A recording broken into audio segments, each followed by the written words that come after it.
Aujourd'hui, je vais vous montrer comment habiller cette personne. On va lui mettre une jupe grise, une superbe chemise à fleurs et elle va porter un sac à main blanc. Pour obtenir, je vous laisse découvrir. Ça se passe dans ComfyUI avec Dreamo.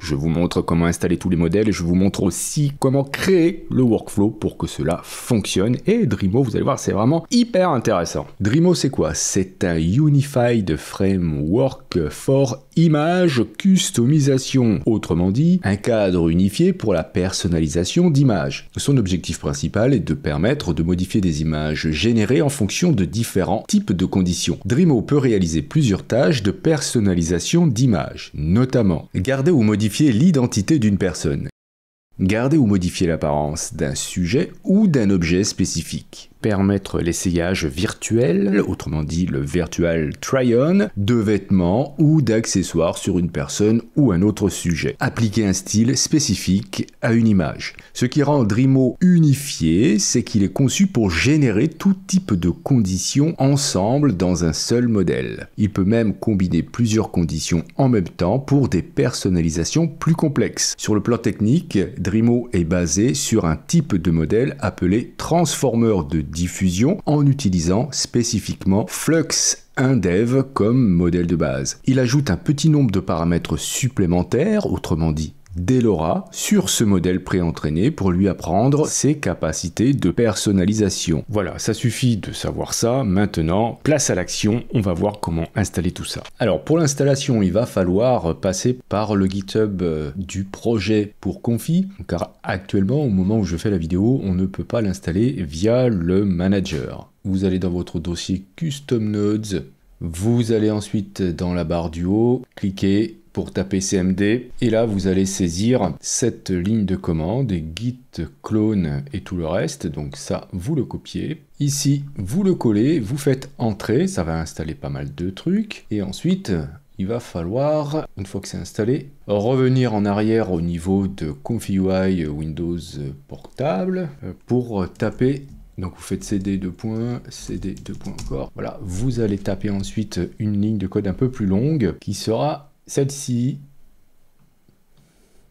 Voilà, vous pouvez mettre sur pause pour la copier. Le but étant d'aller installer ce qui est recommandé. Une fois que c'est fait, vous relancez ComfyUI et ce que je vous montre là fonctionne avec la version portable. Si vous n'utilisez pas la version portable, vous ferez ce qui est indiqué ici. Il va falloir ensuite récupérer des modèles. Alors si vous avez déjà Flux, vous aurez certainement déjà tout ça. Donc vous pourrez sauter cette étape. Si ce n'est pas le cas, eh bien, il va falloir installer tout ça. Ensuite, il va vous falloir récupérer des modèles.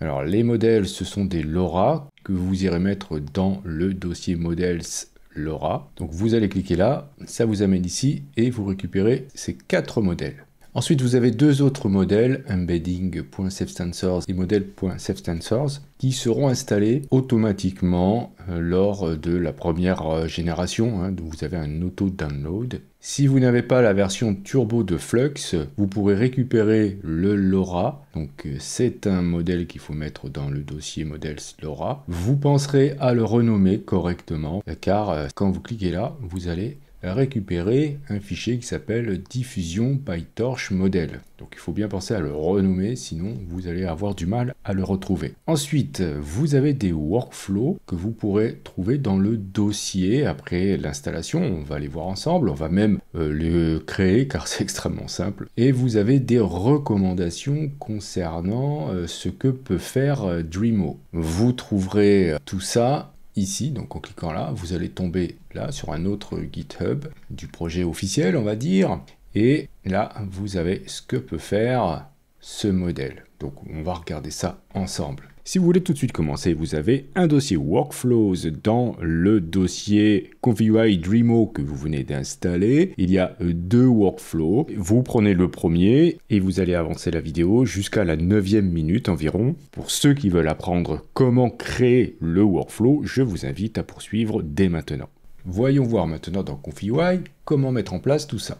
Donc on va commencer par charger le modèle. On utilise Flux, mais on pourra utiliser aussi Flux Schnell. Donc je vais aller chercher le nœud Load Diffusion Modèle. Là je vais aller charger Flux Dev, la version FP8, c'est beaucoup plus rapide, et je vais choisir aussi ici pour le Weight Edit Type FP8. On va aller charger maintenant un nœud qui nous permet de charger des LoRa, donc il y en a pas mal. Celui qui est utilisé dans le workflow proposé, c'est celui-ci, Load LoRa Model Only. Vous pourrez aussi, si vous préférez, aller chercher le nœud provenant des custom nodes de RJ3, Power LoRa Loader, qui permet d'ajouter autant de LoRa que l'on souhaite ici. Je vais pour ne pas perturber ceux éventuellement qui auraient été chercher le workflow de base, faire comme eux ils ont fait. Donc ils ont ajouté 5 chargeurs de LoRa, et dans le premier on va chercher le LoRa Turbo de Flux, donc celui-ci, Flux Turbo LoRa, tout ça c'est relié ensemble.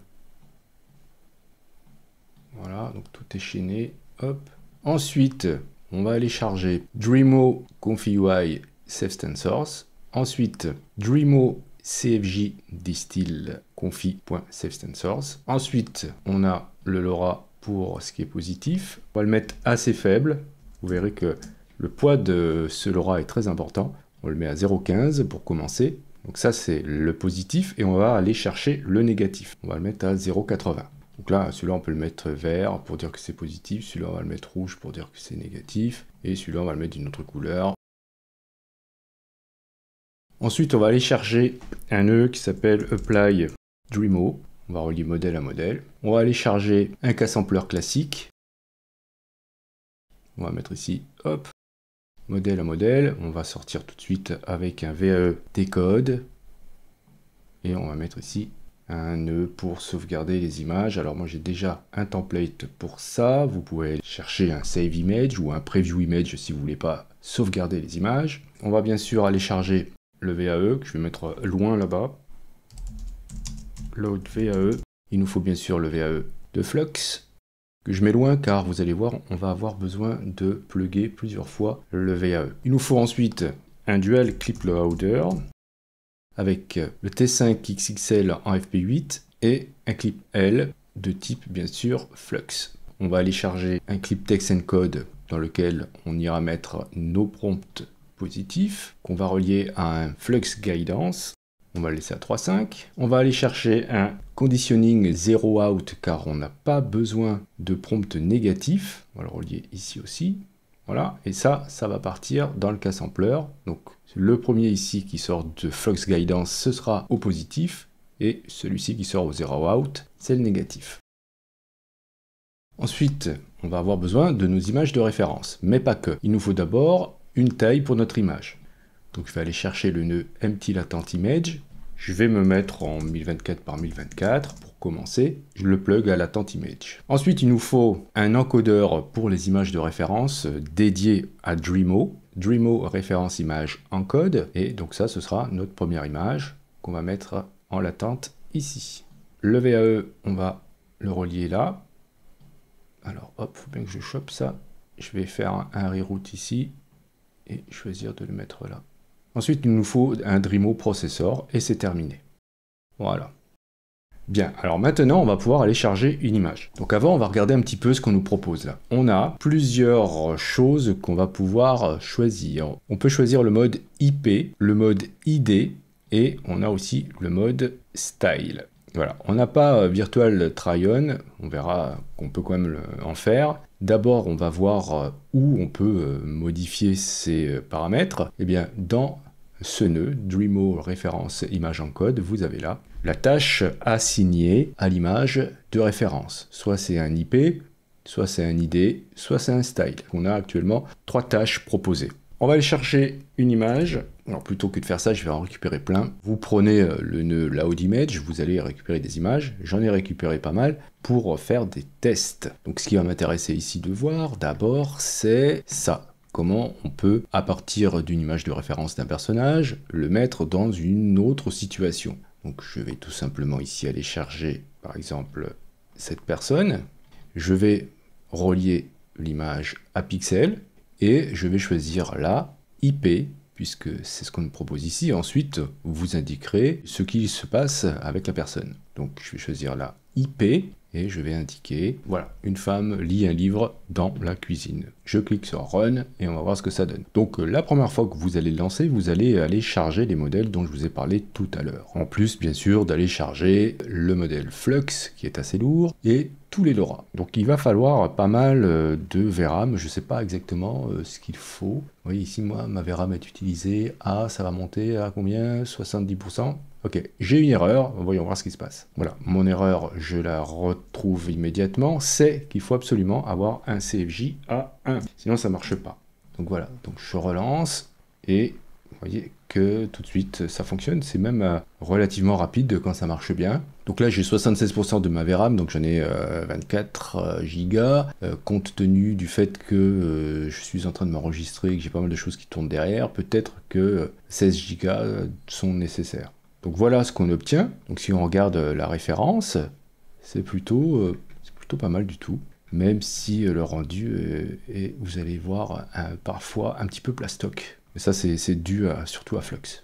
Alors, j'ai envie d'essayer ça. Une photo de profil avec un style dark photo. Alors, je vais pas dire qu'elle fume, je vais juste mettre que c'est une photo de profil d'une femme pour voir ce que ça donne. Ok, je vais mettre ça et on va voir si on a effectivement une vue de profil. Et bien, effectivement, j'obtiens une vue de profil. Donc, ça peut être intéressant lorsqu'on fait des recherches de personnages pour ensuite, pourquoi pas, en faire un LoRa. Si tant est que faire des LoRa soit encore d'actualité avec tous les outils qu'on nous sort maintenant qui nous permettent de faire des personnages plutôt cohérents. Alors là, il faut bien voir ce qui se passe. Je vais sortir un preview image à la sortie de Dreamo référence encode pour vous montrer que là, lorsque vous êtes en IP, vous avez le fond qui est découpé. Ça ne s'intéresse pas qu'au visage, mais à l'ensemble du personnage. C'est pour ça qu'elle porte les mêmes vêtements, car la référence de ces derniers est présente dans l'image. Donc voyons voir ce qu'on peut faire d'autre. Eh bien, par exemple, avec une petite mascotte, ou avec une bouteille de parfum, plutôt, ça serait intéressant. Donc je vais récupérer cette image-là, la mettre là, toujours en IP, bien sûr. Alors, je vais tenter ça. Je vais dire que la bouteille de parfum est sur une table, que l'éclairage est diffus et qu'il y a un fond blanc. Ouais, c'est un peu facile là, car c'est quasiment déjà la même situation. Alors, voyons voir ce que ça donne. Ça a l'air d'être plutôt sympa, ouais, effectivement. Donc, je vous montre la référence, c'est celle-ci. On a quelque chose d'assez intéressant, même si on peut s'apercevoir que, bon, c'est pas tout à fait la même bouteille. Ça y ressemble beaucoup. Alors on va changer de prompt, j'aimerais la mettre ailleurs. Cette fois-ci, je souhaite que la bouteille de parfum soit à l'extérieur, dans la neige, en plein jour. J'obtiens un résultat comme ça. Ouais, c'est pas mal, c'est pas mal. Donc il faudrait faire des tests avec de véritables objets que l'on connaît bien pour voir si c'est bien respecté. Mais bon, en tout cas, ça peut dépanner. Et puis, je trouve que la transparence ici est intéressante. Voyons voir un autre cas, par exemple avec cette petite poupée. Donc je vais indiquer vite fait ici qu'il s'agit d'une poupée qui est posée sur un lit. Et en attendant que ça calcule, je vais aller voir ce qu'on va pouvoir faire par la suite. On ira utiliser ID cette fois-ci, qui se concentre sur le visage et on va pouvoir du coup mettre ce visage sur des personnages donc, qui seront décrits dans le prompt. Donc voilà ce que ça donne. Donc la petite poupée est là. Le résultat est intéressant, mais par contre la matière est pas tout à fait exact. Vous voyez ici c'est un peu, je sais pas comment ça s'appelle, ça matière là, c'est un peu doux quoi. Et là ça semble un petit peu plus rugueux quoi. Mais sinon tout ce qui est couture, ça a l'air d'être assez bien respecté dans l'ensemble. Donc voyons voir maintenant ID au lieu de IP. Donc pour cela, je vais peut-être prendre à nouveau ce personnage. Je vais choisir donc ID et je vais dire que voilà, qu'une femme court sur la plage et qu'elle porte des baskets blanches. Alors j'indique qu'elle porte des baskets blanches pour qu'on puisse la voir en entier, sinon on ne la voit pas toujours en entier. D'autant plus qu'ici je suis avec un format carré. Alors là, vous voyez ce qui se passe, on a une découpe qui se concentre sur le visage et parfois on a des ratés en termes de sélection. Et ça aussi ça pose des problèmes, ce détourage ici qui est un peu, qui est pas propre, ça peut créer des soucis. Donc voilà, on a notre personnage qui arrive et qui semble être assez ressemblant, en tout cas de loin, voilà, de cette personne en train de courir sur la plage avec des baskets blanches. Donc vous voyez la différence ici, c'est qu'on a pu placer son visage sur un corps sans prendre en considération ses habits qui sont dans la référence ici. Je voudrais juste voir si je mets profil shot, si on peut la voir courir de profil et non pas de face. Et ça semble fonctionner plutôt pas mal là aussi. Alors, je vais mettre la référence à côté pour qu'on puisse essayer de comparer. Bon, là, c'est difficile de comparer son profil. Ok, pourquoi pas. Donc voilà, ça peut être intéressant. On peut s'amuser avec d'autres personnes, par exemple une peinture comme cela. On va voir si le visage sera de style photoréaliste ou de style peinture, comme c'est le cas pour cette référence. Donc là, il semblerait que effectivement ce soit cette personne-là. Alors je vais arrêter de bouger mon écran toutes les 2 secondes, voilà. Donc oui, donc c'est un petit peu, c'est très ressemblant, et c'est un petit peu encore dans le style peinture. Et la petite poupée là, on va essayer. Alors, j'ai une erreur, vous allez voir laquelle c'est celle-ci. Ce qui est logique, en fait, ça veut dire que l'algorithme ne détecte pas de visage ici. Il faudrait que j'utilise peut-être ça là, ce dessin. Je suis pas sûr que ça fonctionnerait. Et si, ça a trouvé un visage, donc je suis curieux de voir ce que ça va faire. Donc je vous le cache en attendant que ça calcule. Et ce que je vais vous montrer juste après, c'est ça. Comment transformer le visage en statue. Mais là, vous allez voir que c'est un petit peu plus compliqué. Et après, on ira essayer de faire un style un peu Ghibli. Donc voilà, le personnage. Alors, évidemment, j'ai mis que c'était une femme, donc c'est normal que j'obtienne ça. Mais le visage est plus ou moins celui-ci. Alors, on va remettre la femme d'origine et voir si, en mettant cartoon, alors comment ils disent exactement, Ghibli style, c'est ce que je vais mettre ici. Je rajoute juste Ghibli style après avoir plugué à nouveau cette personne. Et ça fonctionne pas du tout. Pourquoi? Certainement parce que ici j'utilise le mot shot. Et je vais même enlever profil. Et ça fonctionne toujours pas. Ça reste encore photoréaliste.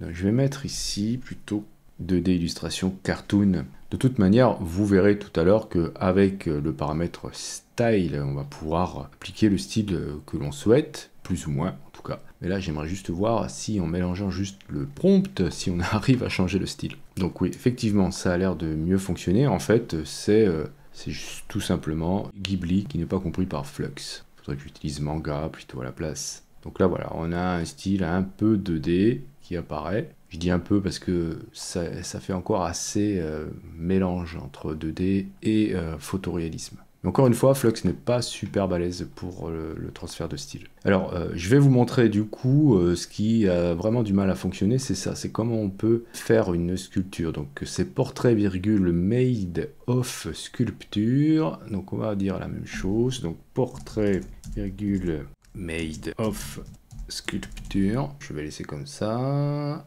Donc voilà ce que j'obtiens.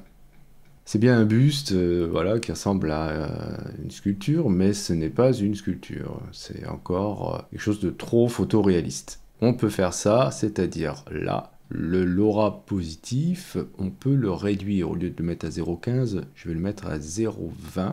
Voilà, en fait, ce paramètre-là, plus vous irez loin, donc si je le mets à 1, j'aurai quasiment ma référence qui va arriver. Et plus je réduis, plus je m'éloigne de ma référence, et plus je prends en compte le prompt. Donc là, je vais le mettre à 0,20 et je vais aussi baisser le LoRa Drimo. Je vais le mettre à 0,80.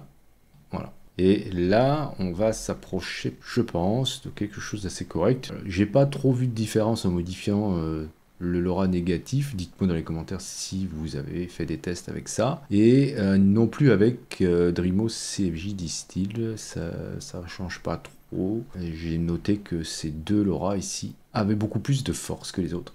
Donc voilà. Voilà quelque chose de beaucoup plus intéressant désormais avec ces deux réglages. Je vais vous montrer ce que ça donne si je le remets à 0 par exemple. On va avoir un petit effet de sculpture, mais on aura peut-être les yeux qui seront réalistes, ou les cheveux surtout. Donc voilà ce que je vous disais. On a même voilà, beaucoup plus de choses que ce que je ne pensais de réaliste. Donc voilà, n'hésitez pas à réduire tout ça. Donc je vais le remettre à 0,15. Ici, je vais le remettre à 1. Et on va voir ensuite, pas le try-on, on le verra à la fin, mais plutôt ça, le style. Donc là, c'est simple, on va faire en sorte d'avoir une image avec un style fort, par exemple ça, voilà, et je vais le plugger ici, choisir style, et je vais indiquer ce que je veux là-dedans, par exemple un chat mignon dans une forêt, vérifions exactement ce qu'ils ont mis, voilà, ils ont rajouté avant Generate a same style image. Donc j'obtiens, voilà, ça. Alors je vous montre l'image de référence. Alors évidemment, je vais retrouver les petits ronds qu'il y a dans le champignon sur le chat, et un petit peu ailleurs. Alors on peut s'amuser avec d'autres styles, bien pourquoi pas avec cette image-là qui ressemble, non, qui est carrément même une peinture, et ça me donne ça. Je vais essayer avec la poupée, pourquoi pas. Là c'est un petit peu plus compliqué, ça m'ajoute la poupée dans un autre environnement, avec son propre style. Donc ça peut être intéressant, mais par contre il faudrait que je prompte autrement, en indiquant que la poupée est dans une forêt, et on récupère en plus son style. Si j'utilise ce style, ça peut donner des choses intéressantes aussi, même s'il y a très peu d'informations dans cette référence. Voilà, j'obtiens ça. C'est pas mal du tout. Si je mets ça, et j'obtiens ça. Ça fait un transfert de style, mais pas de matière. C'est pas mal quand même. Donc voilà, maintenant nous allons voir comment faire des interactions entre plusieurs éléments pour pouvoir faire par exemple de l'essayage virtuel ou de mettre plusieurs personnages ensemble. Donc pour cela, il va nous falloir ajouter un nœud supplémentaire pour la référence. Donc c'est ça, Dreamo ref image encode, je vais le dupliquer. Je vais avoir besoin de plugger ici le processeur Dreamo. L'attente, je vais le relier ici à ref2, et vous voyez qu'on peut mettre jusqu'à 3 références. Et on va tester quelque chose, par exemple, j'aimerais que cette personne tienne cette bouteille de parfum. Donc je vais ici plugger image au premier nœud Dreamo image à référence, le second là, et du coup, qu'est-ce que je vais mettre là? Est-ce que je veux toute la personne avec ses habits? Dans ce cas, je vais aller choisir IP, et là, si je veux la bouteille, IP, donc on va voir ce que ça donne. Je vais mettre un preview là, juste pour voir ce qui sort. Et je vais indiquer dans le prompt, une femme tient une bouteille de parfum. Alors j'ai oublié de relier le VAE ici, voilà, là. Alors j'ai une erreur là. Ah zut, je n'avais pas mis vraiment IP. Il faut mettre IP car il n'y a pas de visage. Donc ça me détourne les deux sujets. Et j'obtiens effectivement cette personne avec ses habits actuels, tenant une bouteille de parfum. La bouteille de parfum est énorme, donc au niveau de l'échelle, c'est toujours un peu compliqué lorsqu'on fait ce genre d'assemblage. Bon, je pourrais lui faire tenir le sac à main aussi, qui est par là. Donc, plutôt que la bouteille de parfum, je vais relier ce sac, et voici ce que j'obtiens. C'est plutôt assez fidèle. Maintenant, j'aimerais que la personne, par exemple, porte d'autres habits et soit dans une autre configuration. Donc, je vais indiquer ici, pas IP, mais ID. Voilà, j'indique qu'elle porte une robe rouge et des chaussures rouges aussi. C'est bien cette personne-là, en tout cas ça lui ressemble. Elle a bien le sac à peu près tenu correctement, une robe rouge et des chaussures rouges. Nous allons voir maintenant comment on peut assembler plus que 2 images entre elles, même 3. Le but étant par exemple de mettre cette jupe avec cette chemise sur cette personne et peut-être même en portant ce sac. Comment faire pour assembler tout ça? Eh bien, je vais déjà supprimer ça, je ne vais pas l'utiliser. Je vais utiliser que 2 nœuds de référence et je vais profiter de ce qui vient d'arriver dans ConfigUI avec le modèle Flux1Context. Vous vous rappelez, je vous l'ai montré dans cette vidéo. Et si on regarde dans la doc de ConfigUI, nous avons ici un nouveau nœud qui est arrivé qui s'appelle ImageStitch qui permet de rassembler plusieurs images dans une seule, comme ça, et ce qui peut servir de référence, en l'occurrence ici pour Flux 1 contexte, mais on va aussi pouvoir s'en servir avec Dreamo. Pour avoir ce nœud, il faut faire la mise à jour de ConfigUI. Donc je vais aller chercher ce nœud, qui s'appelle Image Stitch Remove Background. Je vais en prendre deux. Donc, je vais me mettre ici pour que vous voyez un peu plus clair. Donc lui, je le duplique, d'accord. Je vais le relier ici. Je vais mettre par exemple la chemise en image 1, la jupe en image 2, le sac à main en image 2 là. Je vais décrocher ça, voilà. Et tout ça, ça va aller, alors je vais faire un peu de place ici. Ça va aller dans le premier image encode de Dreamo. Hop, comme ça. Et cette personne, elle sera toute seule là. Je vais l'utiliser en tant que ID, donc on va aller chercher son visage, et eux, bien sûr, en IP. Et je vais indiquer une femme qui porte une jupe grise, une chemise avec des motifs de fleurs, portant un sac à main blanc et des chaussures rouges. Ce que je vais faire aussi, c'est peut-être changer la taille. Je vais me mettre ici en hauteur, en 1408, et cliquer sur Run. Alors évidemment, j'ai encore oublié un truc. Il faut que je remette des choses correctement ici. Voilà. Et là c'est bon. Et j'obtiens ce résultat. Donc on a bien ce qu'on a demandé, le sac, la chemise et la jupe. Alors c'est peut-être pas super en termes de proportion en revanche. Peut-être que j'aurais pas dû utiliser du 1408. Je vais aller chercher ce nœud là. Et je vais mettre un format portrait tall. Et on va voir ce que ça donne. Voilà qui est un peu mieux. Donc voilà, je vais m'arrêter là pour ces tests. Il y a encore pas mal de choses qu'on pourrait essayer, bien sûr. Globalement, c'est assez rapide, donc on peut faire pas mal d'essais. Et voilà, dites-moi dans les commentaires si vous avez testé tout ça et si vous avez des petites recommandations. Ça serait intéressant de connaître un petit peu ce que vous en pensez. Tout cela, ça fait penser un petit peu à Ace++, que je vous avais montré dans cette vidéo. Vous pouvez aller voir et comparer.